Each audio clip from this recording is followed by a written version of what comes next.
Okay, what's up, rail fans? We're here at the north end of Steamtown, and let me tell you, for it to be springtime, it never felt so much like winter. I mean, right now the temperature's in the 40s. As you can see, it's gray, gloomy, dreary, overcast.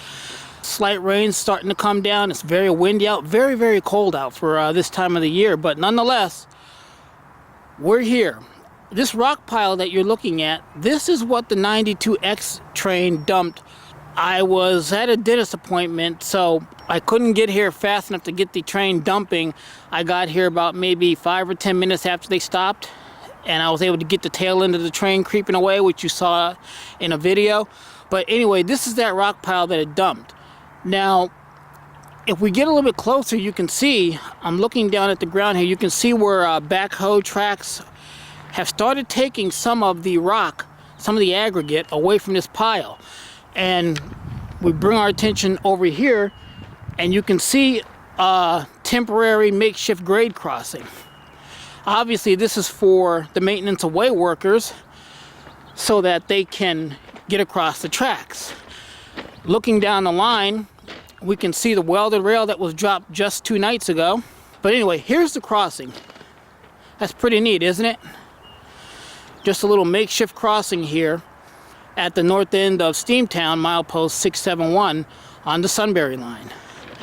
Now, the reason why this crossing is here is so that the maintenance of way people can get from way down yonder there past the overpass and up here to what we see over here. Over here we have some miscellaneous ties and what have you. Railroad ties, that is. Cross ties.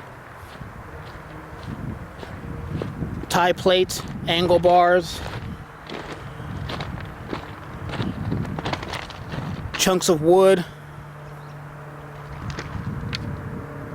and the new Steamtown North switch. That's pretty interesting. We've got a nice fancy new switch here. But this is a cool switch though. We got some writing on the rails here. That says Roanoke. I don't know, I can't get the... Okay, over on that other rail, that's upside down, but it says lift point. Moving along here, another lift point.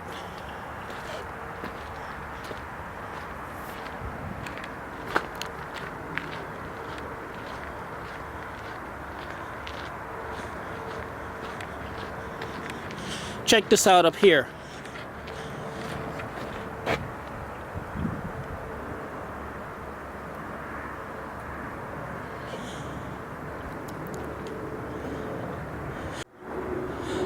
I'm going to let you in on a little spoiler here, a little teaser, if you will. I don't have confirmation of this yet, but I'm told that we're going to have a rail grinder coming up the line here. Not today, but in the days ahead. So we'll see if that happens. What we do have coming though is a couple of trains. But not just a couple of trains, a trifecta. A northbound parade of heavy metal beginning with an old friend from the summer series of 2018. In many ways, the summer series was a linchpin to where we are now in this journey and where we still have yet to go. You learn that April showers bring May flowers, but they also bring massive work trains. Work trains like the 92X, the 96Z, and the 013 respectively. Today's rock train 94Z has given us a lot to talk about. To start, it blasted its way out of town behind a 5-unit lash-up of almost all EMD power. 3 things to pay attention to as the train roars past. The newly minted SD70 ACC number 1804 trailing fourth does not have any number boards on the long hood. The last unit, SD40-2 number 3457, has the rock train operator riding shotgun, and notice the white radio control station on top of the cab. This is used to transmit a signal to each of the cars to control the dumping while the train is in motion. You saw this in Summer Series Volume 2. Lastly, save yourself the trouble of looking for it. The car with the off-center Herzog lettering is on this train, but the stenciling faux pas is on the other side. Another area rail fan caught it a few miles up the line near Clark Summit. I'll leave a link to that video in the description.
By now, you've probably noticed those men buzzing down around that ground level.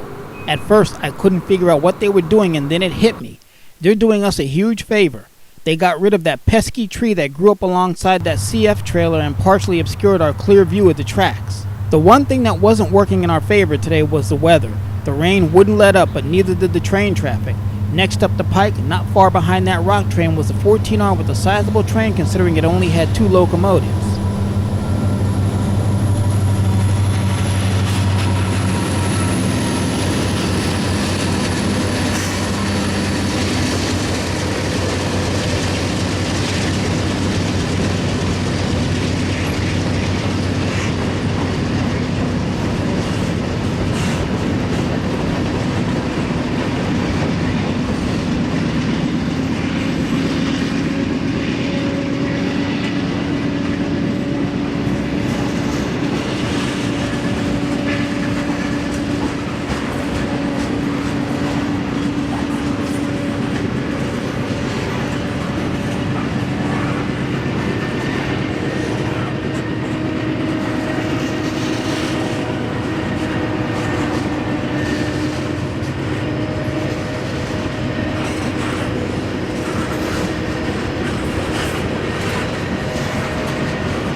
Whew!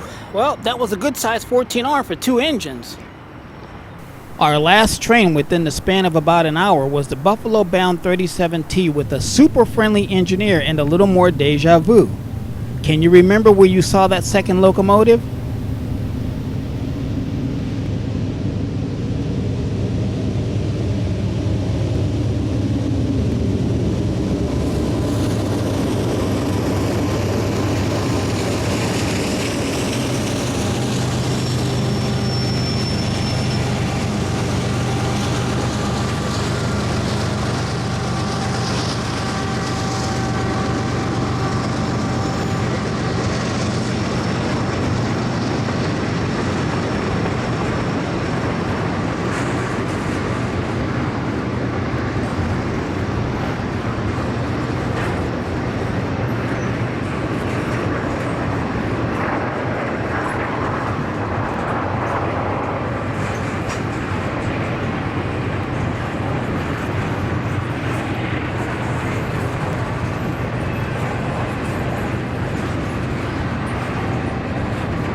CSX.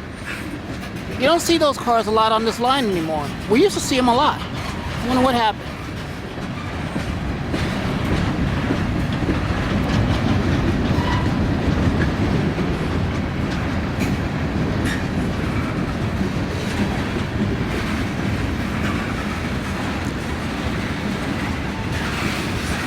Well, do you see what I'm seeing?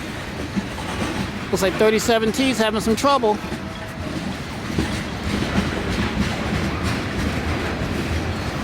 Hey, check that out.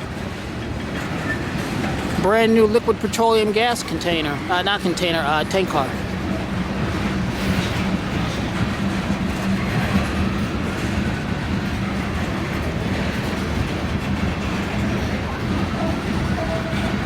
Oh, you know what? It's all that sand. This is all sand. You'll usually find the sand on the tail end of these trains. 14R and 37T, and it always drags them down.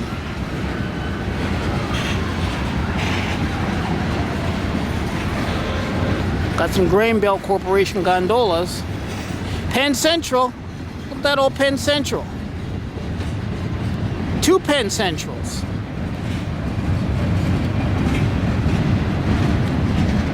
And what's that? Okay, that's an old Southern. Yeah, this hill definitely put some hurt on 37T.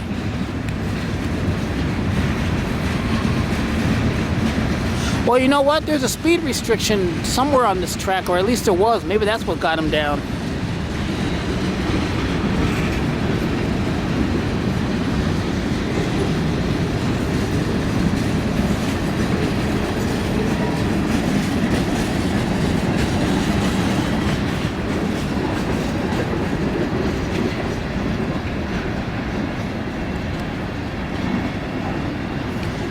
Look at this old Chessie System, rusted out Chessie System hopper.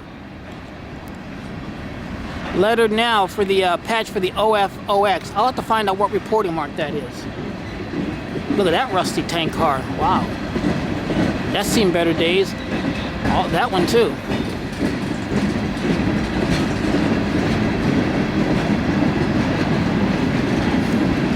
Oh wait, it looks like he's picking up speed.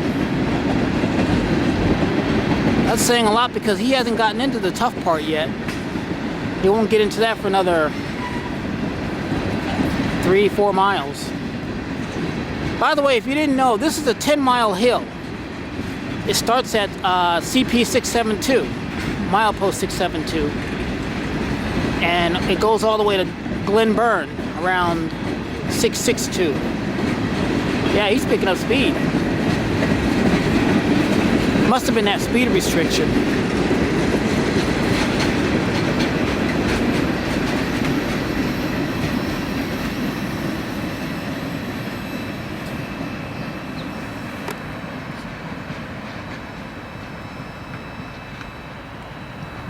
Well, there you go, folks. That was train 37T that actually snuck up on me. Let's see what time he came through. It's 12:05 right now, so we're going to say he came in at high noon.